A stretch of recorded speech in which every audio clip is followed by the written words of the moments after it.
minutes.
Today is it's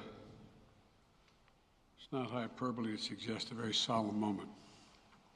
Today, the Supreme Court of the United States expressly took away a constitutional right from the American people that it had already recognized.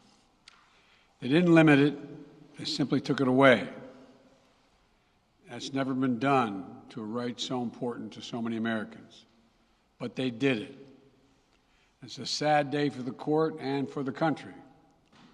50 years ago, Roe v. Wade was decided and has been the law of the land since then. This landmark case protected a woman's right to choose, her right to make intensely personal decisions with her doctor, free from the interference of politics.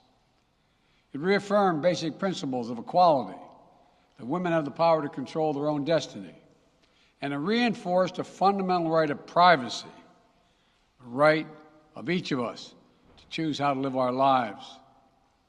Now, with Roe gone, let's be very clear. The health and life of women in this nation are now at risk. As chairman and ranking member of the Senate Judiciary Committee, as vice president and now as president of the United States, I've studied this case carefully. I've overseen more Supreme Court confirmations than anyone today, where this case was always discussed.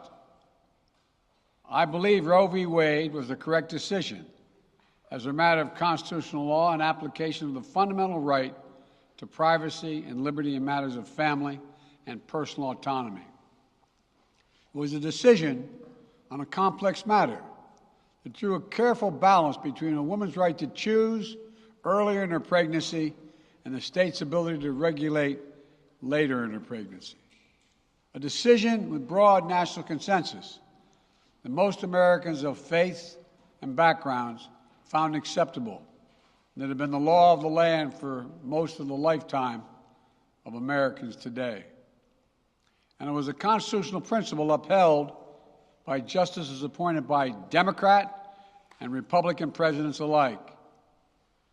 Roe v. Wade was a 7-2 decision, written by a justice appointed by a Republican president, Richard Nixon.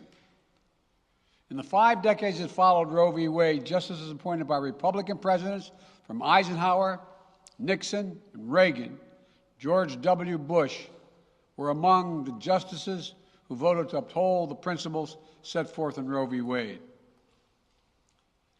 It was 3 justices named by one president, Donald Trump, were the core of today's decision to upend the scales of justice and eliminate a fundamental right for women in this country. Make no mistake, this decision is a culmination of a deliberate effort over decades to upset the balance of our law. It's a realization of an extreme ideology and a tragic error by the Supreme Court, in my view. The court has done what it has never done before, expressly take away a constitutional right that is so fundamental to so many Americans that had already been recognized. The court's decision to do so will have real and immediate consequences. State laws banning abortion are automatically taking effect today, jeopardizing the health of millions of women, some without exceptions. So extreme that women could be punished for protecting their health. So extreme that women and girls were forced to bear their rapist's child. With the child, a consequence. It just stuns me. So extreme that doctors will be criminalized for fulfilling their duty to care. Imagine having a young woman have to carry the child of incest as a consequence of incest. No option. Too often the case. The poor women are going to be hit the hardest. It's cruel. In fact, the court laid out state laws criminalizing abortion that go back to the 1800s as rationale. The court literally taking America back 150 years. This is a sad day for the country, in my view. But it doesn't mean the fight's over. Let me be very clear and unambiguous. The only way we can secure a woman's right to choose, the balance that existed, is for Congress to restore the protections of Roe v. Wade as federal law. No executive action from the president can do that. And if Congress, as it appears, lacks the votes to do that now, voters need to make their voices heard. This fall, we must elect more senators and representatives who will codify women's right to choose into federal law once again. Elect more state leaders to protect this right at the local level. We need to restore the protections of Roe as law of the land. We need to elect officials who will do that. This fall, Roe is on the ballot. Personal freedoms are on the ballot. The right to privacy, liberty, equality, they're all on the ballot. Until then, I will do all of my power to protect a woman's right in states where they will face the consequences of today's decision. While the court's decision cast a dark shadow over a large swath of the land, many states in this country still recognize a woman's right to choose. So, if a woman lives in a state that restricts abortion, the Supreme Court's decision does not prevent her from traveling from her home state to the state that allows it. It does not prevent a doctor in that state from treating her. As the Attorney General has made clear, women must remain free to travel safely to another state to seek care they need. My administration will defend that bedrock right. If any state or local official, high or low, tries to interfere with a woman's exercising her basic right to travel, I will do everything in my power to fight that deeply un-American attack.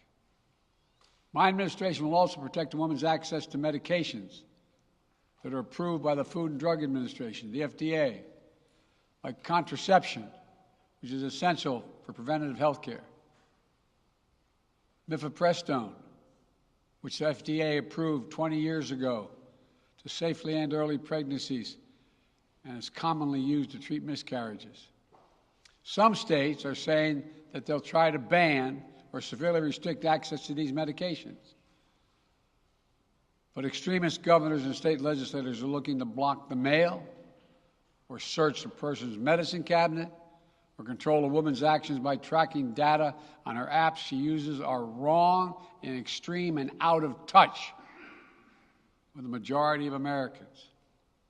The American Medical Association, the American College of Obstetricians and Gynecologists, wrote to me and Vice President Harris stressing that these laws are not based on evidence and asking us to act to protect access to care. They say by limiting access to these medicines, maternal mortality will climb in America.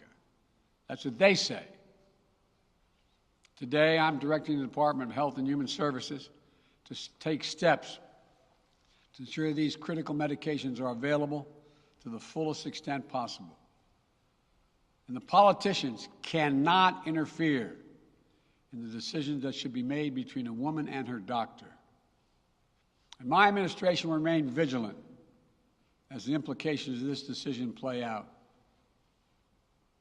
I've warned about how this decision risked the broader right to privacy for everyone.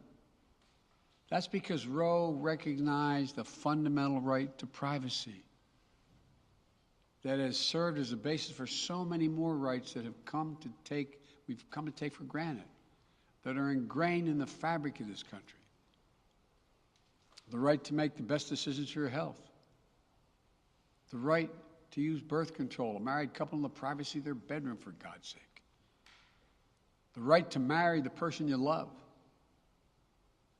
Now, Justice Thomas said as much today. He explicitly called to reconsider the right of marriage equality, the right of couples to make their choices on contraception. This is an extreme and dangerous path the court is now taking us on. Let me close with 2 points.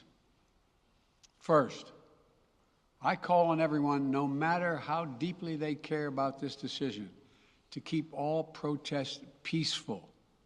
Peaceful, peaceful, peaceful. No intimidation. Violence is never acceptable. Threats and intimidation are not speech. We must stand against violence in any form, regardless of your rationale. Second, I know so many of us are frustrated and disillusioned that the court has taken something away that's so fundamental. I know so many women are now going to face incredibly difficult situations. I hear you. I support you. I stand with you. The consequences and the consensus of the American people, core principles of equality, liberty, dignity, and the stability of the rule of law demand that Roe should not have been overturned.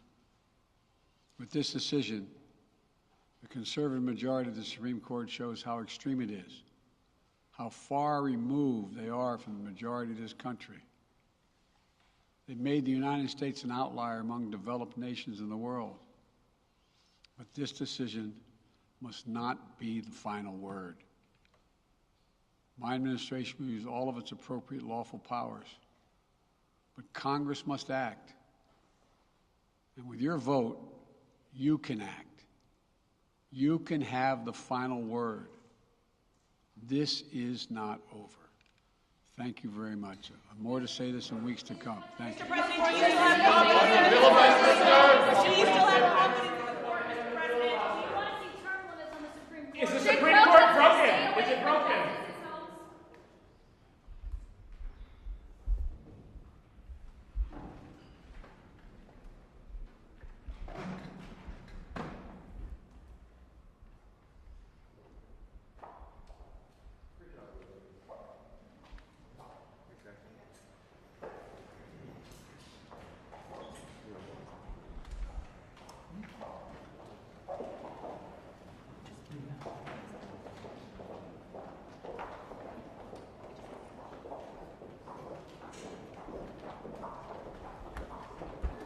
Would you have had a cutaway camera that would have shot that? Yes, they just showed it.